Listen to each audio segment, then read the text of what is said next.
the Fade 5 podcast with Brad Evans and Nate Lundy.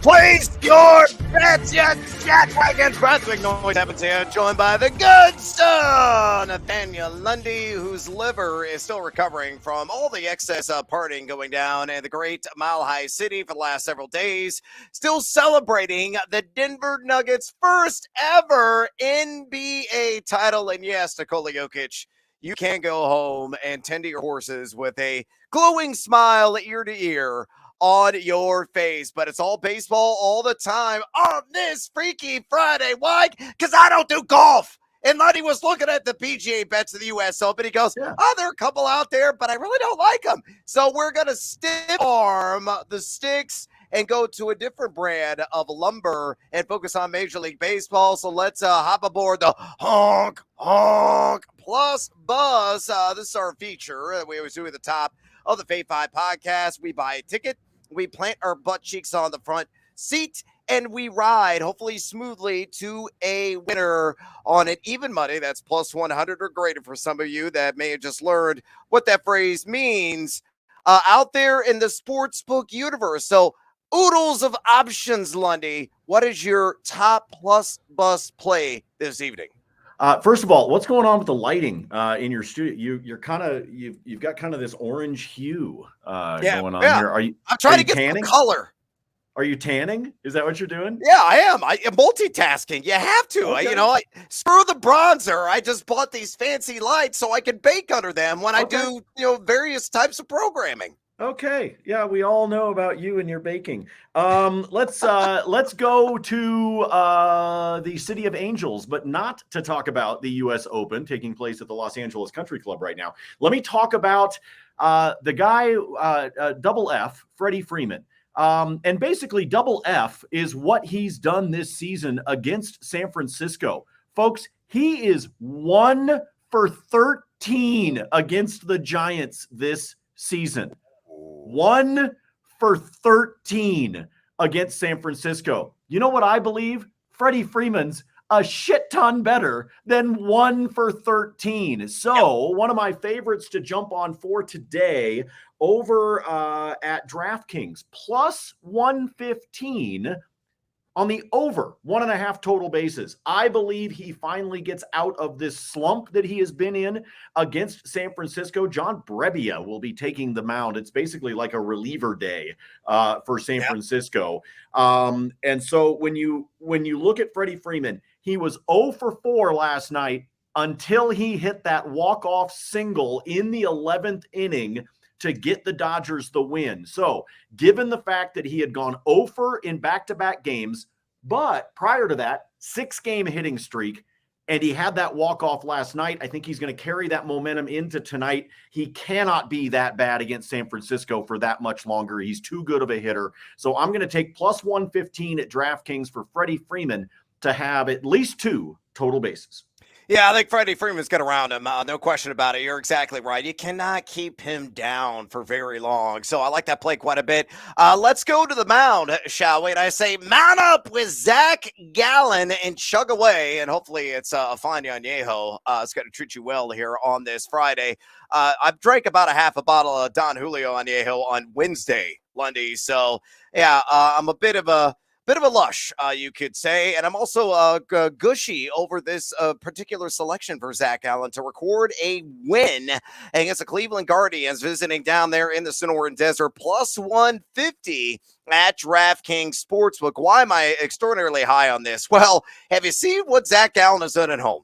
He's been nearly untouchable in 7 starts. He is 6-0, an impeccable 6-0 with a 0.96 ERA, microscopic in nature with a 198 batting average against down there in the desert. You look at Cleveland, they're just 16-19 on the road this season overall, and it posted only a 665 OPS away from C-Town. I know Gallen's been a bit of a roller coaster ride, but again, those have been road starts. He's back there in the friendly confines. He's got one of the best offenses in baseball to provide support, and it's the Guardians putting out McKenzie on the mound, who got roughed up in his last outing. So Zach Gallen at plus 150 gets seduced Buy that juice. And again, hopefully that gallon is filled with tequila. With those bets on the board, let's get after it with another edition of the Fade 5. Number 5.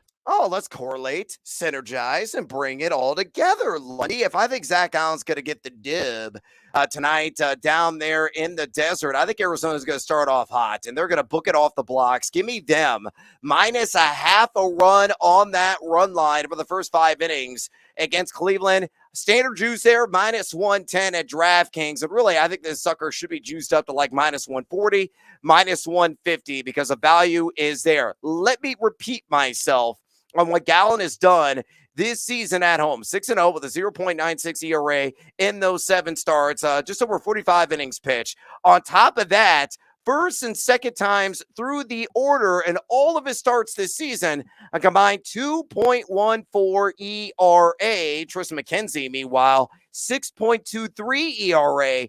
First time through the order. So he has gotten blasted immediately in a couple of turns of rotation for him. You look at Arizona, a team that is 6-4 their last 10 on the run line over the first 5 innings. They are top 10 in runs scored over the first 5 innings per game on the year.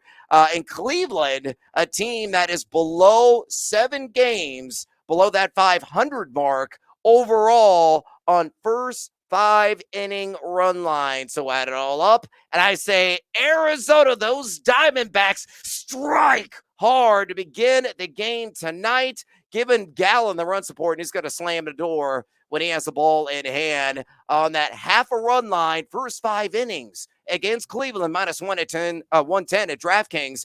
Fade or follow? Been making some money lately off the Snakes. And when Arizona's been playing. So, yeah, I want to keep riding that one until it bucks me. So, like this play, take it early. Maybe better than the overall game, but you might want to sprinkle it on both. Take Arizona to win the game on the money line if you want to jump on that one. But love the first 5, again, because Gallen's going to be on the bump. Prickly pear margaritas for the entire bar. Cash it in, Arizona. Number 4. Numero Quattro of the Fade 5 today. We're going to stay in the pitching market, and we're going to stick with a 2-leg parlay. And you know I love the free pass parlays that are available right now at DraftKings. And on this dos legger, give me Kevin Gossman to issue 2+ walks, and then give me Shane McClanahan. Do the exact same thing. 2 or more walks. Him coming against San Diego. Gossman on the road in Tejas against the Rangers. Both those events occur. Plus 182. Nice juice there at DraftKings Sportsbook. Why am I high on this? So look, both these guys miss a lot of bats. And McClanahan right now is the front runner for the AL Cy Young for a reason. But they're not short of any imperfections. Sometimes they issue those free passes and do so quite willingly. Look at Gossman. He's got a 2.28 walks per 9 mark. Not really an eyesore on his record so far this season. He's got that outstanding 29.6 call plus swinging strike percentage, but he has issued 2 or more walks in 5 of his last 6 starts. In Texas over the last 2 weeks, number 8 in all of Major League Baseball. And walk percentage, getting that 4th ball 9.5% of the time.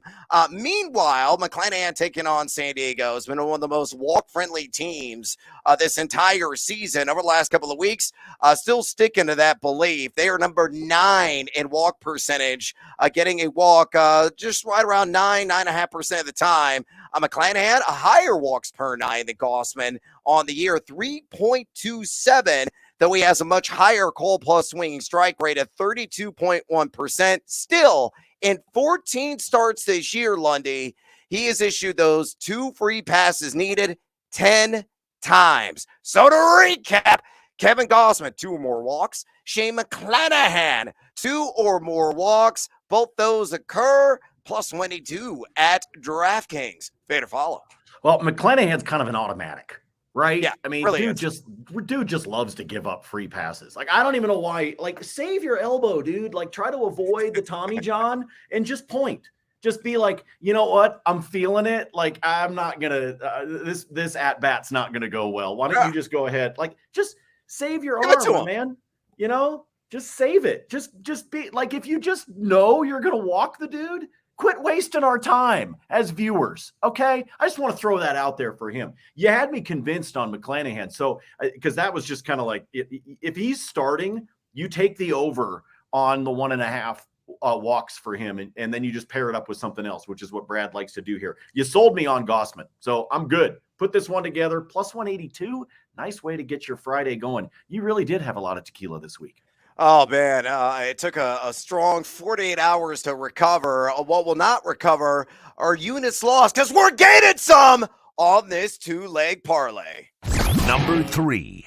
Numero tres on the Fave 5 podcast today. Let's go with a guy I call Sandy Alcantara, or some people call him Sandy Alcantara. But I'm taking the under on 4.5 strikeouts against the Washington Nationals at plus money, a light plus money, but still in the right range there, plus 105 available at BetMGM. Why am I on the under? Well, it's a bit of a dice hole for a guy that usually works deep in the games. How deep? Well, you look at his outs prop tonight on outs recorded. It's sitting at 20.5 presently. So really good chance he is going to complete at least 7 innings against one of the more woeful offenses in Major League Baseball. But you look at Washington, they're also a high contact team. In fact, how high contact are they? They have generated the fewest strikeouts in Major League Baseball over the last 2 weeks, striking out just 17.2% of the time. Alcantara, 7.67 K per nine in the season, 27.3 call plus swing strike rate, just kind of mediocre, rather vanilla in those categories. His changeup, which had a value of over 20 last year, according to Fangraphs, is registering right now as a negative pitch. So he is really taking a step back in his delivery, and it's indicative in his road ERA, which is sitting at 4.91, and this one being played in the nation's capital. On top of that, Sandy has gone under in 3 of his last 4 starts, so I love the plus money availability here at BetMGM. Sandy Alcantara or Alcantara on that under 4.5 strikeouts against the Nats, plus 105 at BetMGM. Lundy, fair to follow. You sound like me trying to remember how to pronounce Desclafani whenever he's on the bump. Stefani, I know that one, but I don't know Desclafani. Truly happened to me in the spring on You Bet Tonight. During the commercial break, I kept saying his name over and over and over again out loud so that I was ready for it in our next segment when we were going to talk baseball, and I still butchered it. Like it just is how it came out of my mouth. It was like I had done shots during the commercial break as opposed to actually preparing myself. So I get it when it comes to Alcantara. See, you just say it however you want, folks. The truth is he's not going to get the Ks, but I think Captain Hook's coming in. You're going to be sweating this one. I think he's going to finish right at 4.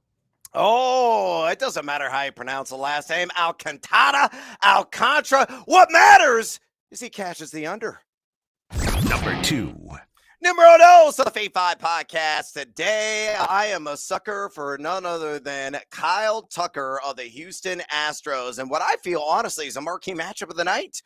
It's not, Shane McClanahan going against you, Darvish in Tampa and San Diego. I think it's Cincinnati, and a prove-it litmus test series on the road against the Houston Astros. We'll see what Andrew Abbott, the rookie southpaw, does on the bump. But I love Tucker tonight to get over 1.5 total bases in this matchup against Mr. Redlegs, and you can get that at plus money, plus 110. Best odds in the business currently at DraftKings Sportsbook. Why am I high on Kyle Tucker? Well, it's a lefty matchup, and he is mashing southpaws this season. He's got 346 batting average with a 950 OPS against LHPs, and at home, also a dynamite hitter with an 868 OPS there at Minute Maid. Over the last 15 days, he's batting a robust 333, and he has registered at least 2 total bags in 3 straight games. Now, Andrew Abbott yet to allow an earned run, but he's been rather fortunate. You look at the xFIP numbers, he should have an ERA right now in the high 3s, and the hard hit percentage he has allowed at a couple of turns of rotation sitting at 50%. It ain't sustainable for him to have donuts in the ERA category. I think he crashes way back down to her tonight, and I think the primary reason why is Kyle Tucker slap one to a gap, or maybe over the fence, or a pair of singles. I don't care. Just get there. Get me 2 total bases. That hits plus 110 at DraftKings. Lundy, fade or follow? Love me some Kyle Tucker. No, I told you I've been making some money on Arizona, playing around with the hitters that we've been able to do with Houston. Houston's been one. Basically, anybody facing Rockies pitching is a good one to go with lately. We'll talk about that here coming up. But anyway, yes, Kyle Tucker all day long. Love his total base props. There's some guys that I just love going after the total bases, and Tucker's definitely one of them. Oh, yeah. Make some buckers with Kyle Tucker. Yeah, and again, I will be a sucker every time he faces a left-handed pitcher. Number 1. Oh, let's give the people a little preview there, because the show is going to be on again tonight. Shohei Ohtani, and show me the money on the over half an RBI. I just need 1 run driven in on the road in Cowtown, taking on the Kansas City Royals. I cannot believe the juice is this high, considering how torrid, how hot, how in fuego he is. It is plus 135 right now at BetMGM. Brady Singer was on the bump for the Kansas City Royals in this game. Ohtani has a little bit of experience against him. He is 1 for 3 against him, and that one hit was a long ball. If you look at Singer this season, 6.58 ERA, 1.26 home run per 9 mark allowed, and most disgustingly an 11.2% barrel rate. So the fat part of the bat has often made contact on the offerings that he is pitching to the plate.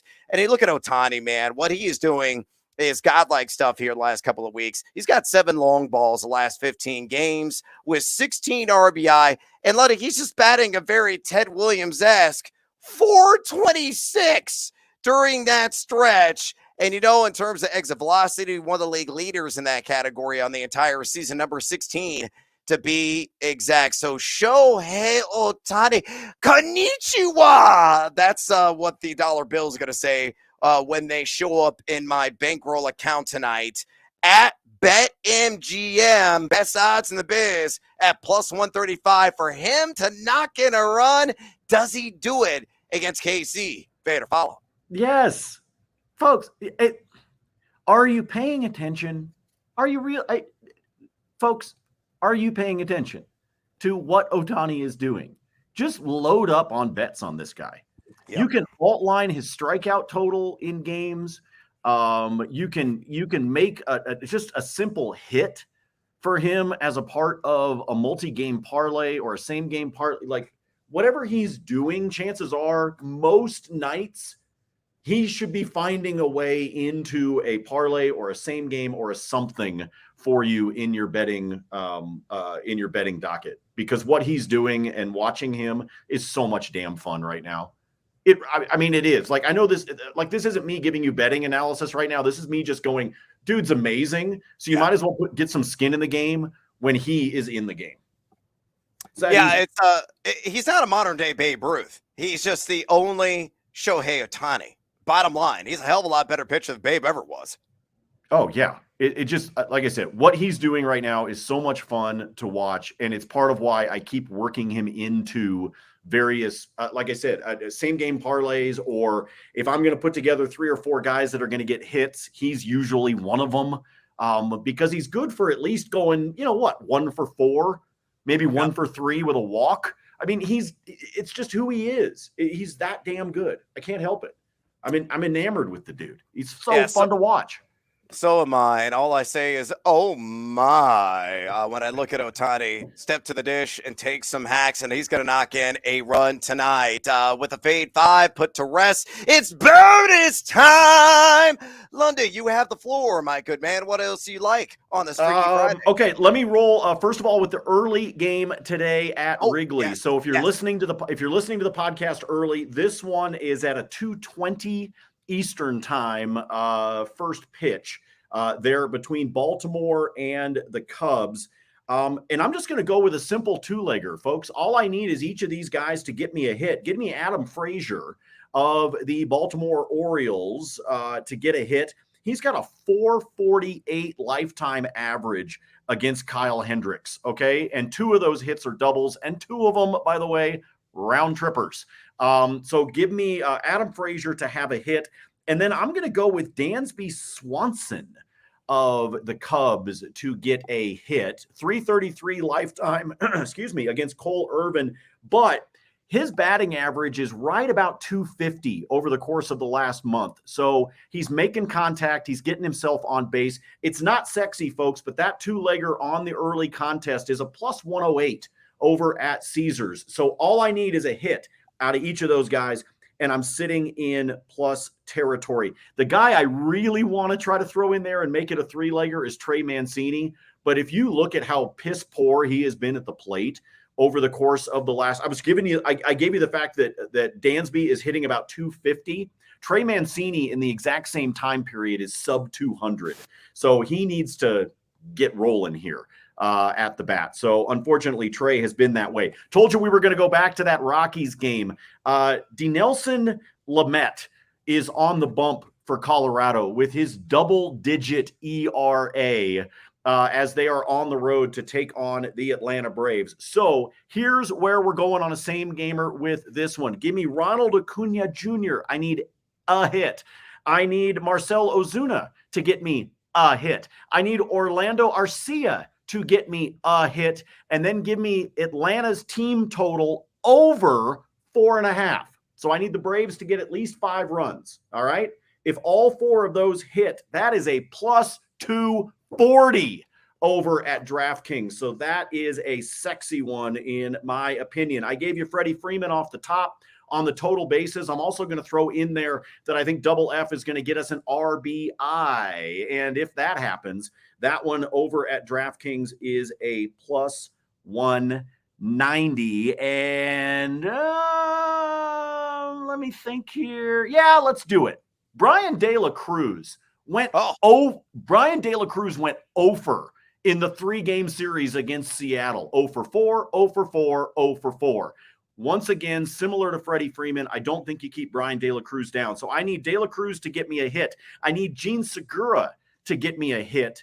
And I need Miami to score at least 3 runs. That's it. Those 3 legs hit, even money, plus 100 at DraftKings. I yield the floor to the gentleman from Illinois.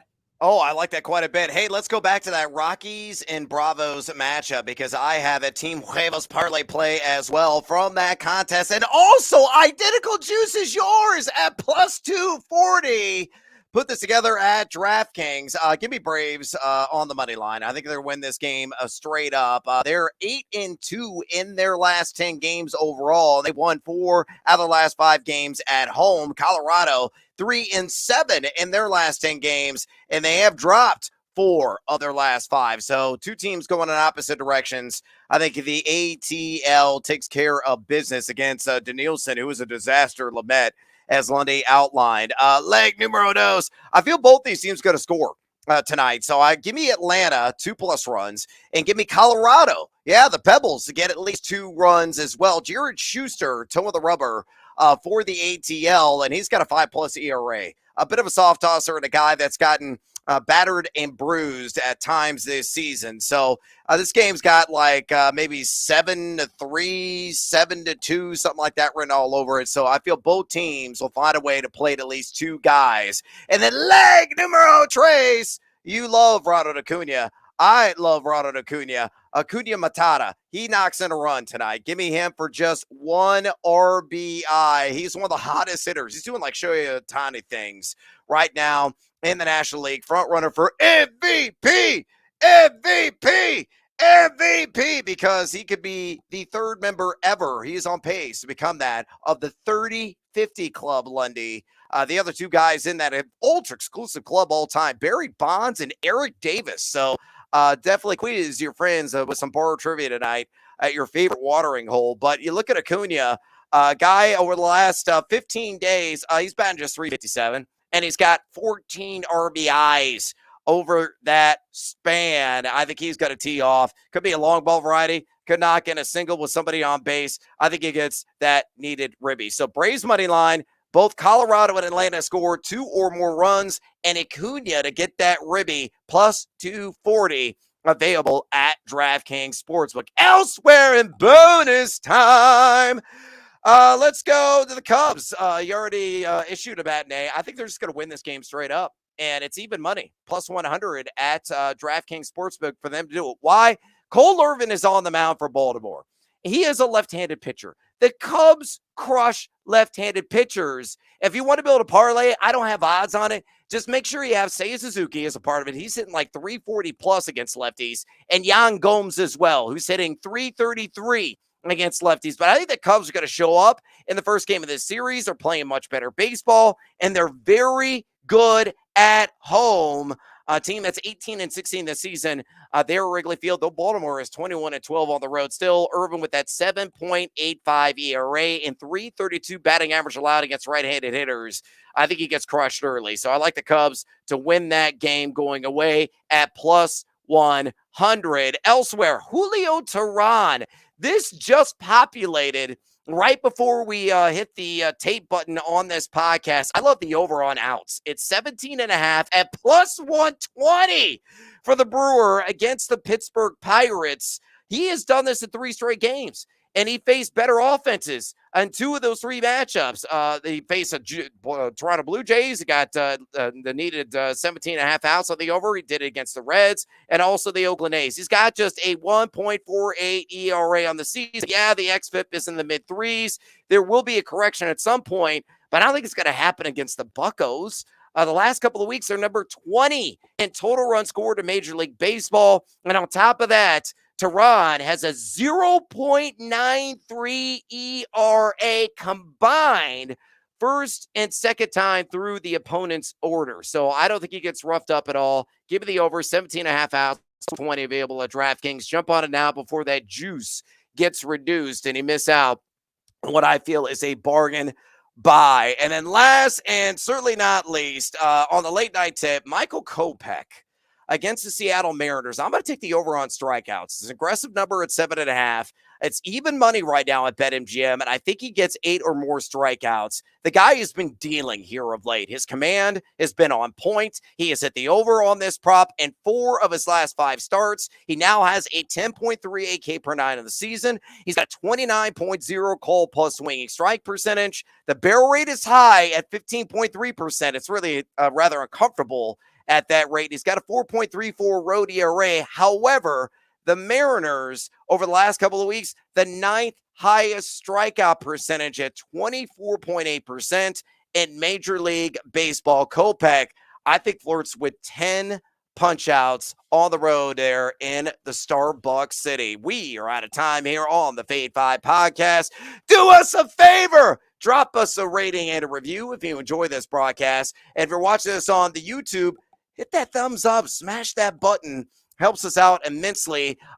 Follow us as well on the Twitter. Lundy, his free spreadsheet picks at Nate Lundy. My free spreadsheet picks at Noisy Huevos.